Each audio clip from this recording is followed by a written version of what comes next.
नमस्ते दोस्तों, एक बार फिर से आज आपका स्वागत है मेरे UGC net home preparation YouTube channel पर। तो आज से मैं आप लोगों को एमए प्राइवेट जो बच्चे सोशोलॉजी से करते हैं उन बच्चों के लिए वीडियोस बनाऊंगी।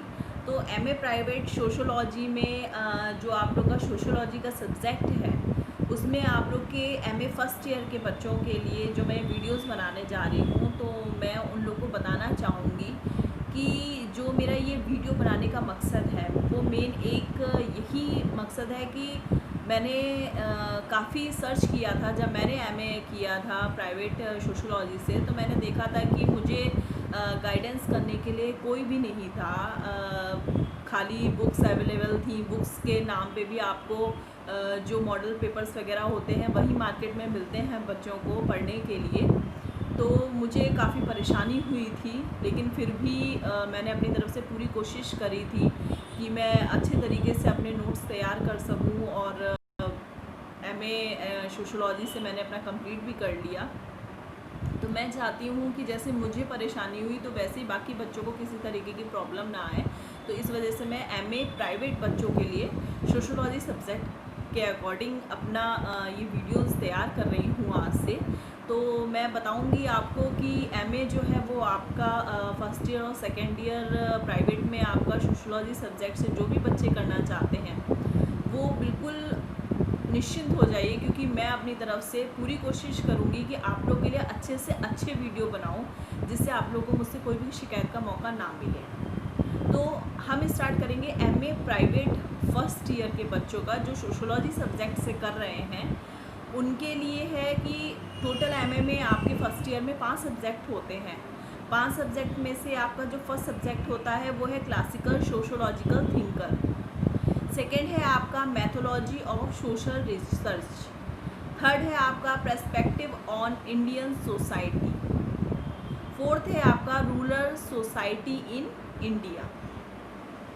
और जो फिफ्थ पेपर है आपका, ये जो है ये ऑप्शनल होता है। इसमें आपको 3-4 सब्जेक्ट दिए रहते हैं, उसमें से आपको कोई भी एक सब्जेक्ट अपने अकॉर्डिंग चूज़ करना होता है जिस सब्जेक्ट में आपको एमए अपना कंप्लीट करना है। तो जो फिफ्थ सब्जेक्ट है उसमें जो ऑप्शनल में पेपर्स हैं उसमें आपका पहला पेपर है जेंडर एंड सोसाइटी, तो लिंग और समाज। सेकेंड है आपका एजुकेशन एंड सोसाइटी यानी शिक्षा और समाज। थर्ड है आपका सोशोलॉजी ऑफ सोशल मूवमेंट। और फिफ्थ है आपका पॉलिटिकल सोशोलॉजी। तो इन जो भी ये 4 ऑप्शन में आपके पेपर्स दिए हुए हैं, इनमें से आपको कोई भी एक पेपर सेलेक्ट करना होता है। उस पेपर के अकॉर्डिंग ही आप अपना फिफ्थ पेपर जो है वो सेलेक्ट कर लेते हैं। और उसी फिफ्थ पेपर में आप लोगों का जब एग्ज़ाम होगा तो आपको उसी फिफ्थ पेपर के अकॉर्डिंग ही अपना एग्ज़ाम जो फिफ्थ पेपर होगा वो आप लोग को सबमिट करना होगा। तो जो ये 5 सब्जेक्ट हैं एमए फर्स्ट ईयर के, इसके लिए होता है कि बच्चों के लिए बहुत मुश्किल होता है कि आखिर क्या पढ़ें क्या नहीं पढ़ें, क्योंकि प्राइवेट में वही है कि आपको कभी भी किसी टीचर का गाइडेंस नहीं मिलता है। मुझे भी नहीं मिला था। मैंने जो तैयारी करी वो अपने जो मॉडल्स पेपर थे, मैंने जो ख़रीदे मॉडल्स पेपर उनके अकॉर्डिंग करी।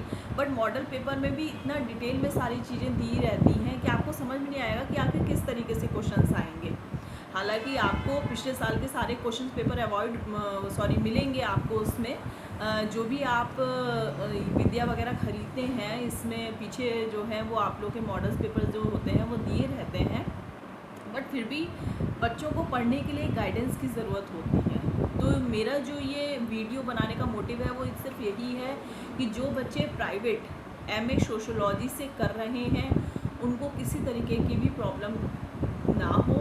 मैं अपनी तरफ से पूरी कोशिश करूँगी कि मैं आपको एमए सोशोलॉजी फर्स्ट ईयर के जितने भी टॉपिक हैं वो आपको धीरे धीरे करके स्टडी कराऊं और आप लोग को उसमें अच्छे तरीके से सारी नॉलेज हो जाए, जिससे आपको पता चल जाए कि एमए सोशोलॉजी जो बच्चे प्राइवेट से कर रहे हैं उनको किसी भी तरीके की कोई प्रॉब्लम का सामना ना करना पड़े। ये जितने भी आपके 5 पेपर हैं, पाँचों पेपर के जो आपके फॉर्म्स वगैरह भरे जाते हैं ये आपके मोस्टली जो है वो अगस्त में भरे जाते हैं। अगस्त में ही आप कॉलेज के क्या कहते हैं फॉर्म वगैरह भर के सबमिट कर देते हैं कॉलेज में। फिर एग्ज़ाम आपके जो हैं वो ये अधिकतर तो फरवरी या मार्च में होते हैं आपके, या तो होली से पहले होते हैं या होली के बाद होते हैं। तो इन एग्ज़ाम में आप लोगों को जो टेस्ट पेपर आप लोग का आएगा वो आएगा आप लोग का 100 नंबर का। 100 नंबर में आपको 10 क्वेश्चन दिए जाएंगे। 10 क्वेश्चन में से आपको टोटल कोई भी 5 क्वेश्चन करने होंगे। पेपर आएगा, पेपर में 10 क्वेश्चन दिए रहेंगे और 10 क्वेश्चन में से कोई भी आपको 5 जो हैं वो क्वेश्चन करने होंगे।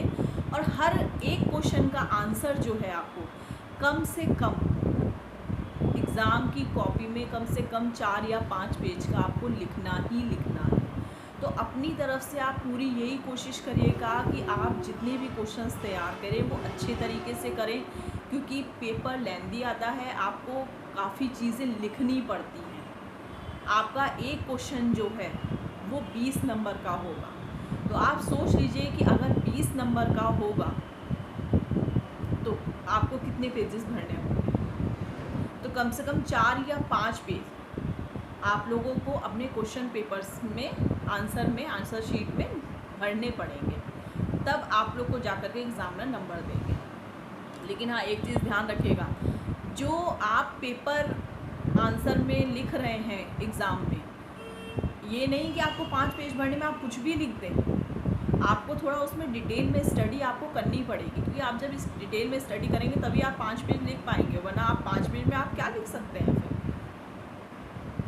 कई क्वेश्चंस में ऐसा होता है कि कई क्वेश्चंस में आपकी डेफिनेशंस होती हैं, डेफिनेशंस पूछी जाती हैं, या उससे रिलेटेड कोई भी हेडिंग वगैरह पूछी जाती है। तो आप अपना आंसर जितना डेफिनेशन में और हेडिंग्स में देंगे उतना ही एग्ज़ामिनर को आप अपने कॉपी की तरफ अट्रैक्टिव करेंगे। एग्ज़ामिनर देखेगा कि बच्चे ने कितने अच्छे ढंग से जो है वो पूरा एग्ज़ाम दिया है, उसने सारी जितनी भी डेफिनेशन है वो डेफिनेशन भी लिखी हैं, और उसने जो भी क्वेश्चन जो आप लोग लिखेंगे एग्ज़ाम में तो उसमें आपने बाकायदा हेडिंग के साथ लिखा हुआ है। तो एग्ज़ामिनर को ये कई सारी टेक्निक्स होती हैं अपनी कॉपी की तरफ अट्रैक्ट करने के लिए, ताकि एग्ज़ामिनर आपको अच्छे से अच्छे नंबर दे सके। तो मैं भी पूरी अपनी तरफ से कोशिश करूँगी कि आपका जो भी एक एक सब्जेक्ट लेकर के मैं चलूँगी। आपके 5 सब्जेक्ट हैं, 5 सब्जेक्ट में मैं आप लोग का एक एक सब्जेक्ट लेकर के चलूँगी। तो उसमें एक एक सब्जेक्ट में जितनी भी चीज़ें होंगी मैं अपनी तरफ से पूरी कोशिश करूँगी कि आप लोग को पढ़ाऊँ, ताकि आप लोग की समझ में आए और आप लोग को किसी तरीके की कोई प्रॉब्लम ना हो। तो मैं अब अपना वीडियो यहीं ख़त्म करना चाहूँगी, और अब मैं आप लोगों से कल मिलती हूँ एक अपने नए मोटिव के साथ, नए अपनी एजुकेशन की पॉलिसी को आगे बढ़ाते हुए। मैंने अभी तक यूजीसी नेट की बच्चों को जो उनका फर्स्ट पेपर की फ़र्स्ट यूनिट थी उनकी टीचर एप्टीट्यूड वाली वो कंप्लीट कराई है। अब बच्चों का एग्ज़ाम भी होने वाला है, तो देखिए आगे क्या होता है। तो मैं अब MA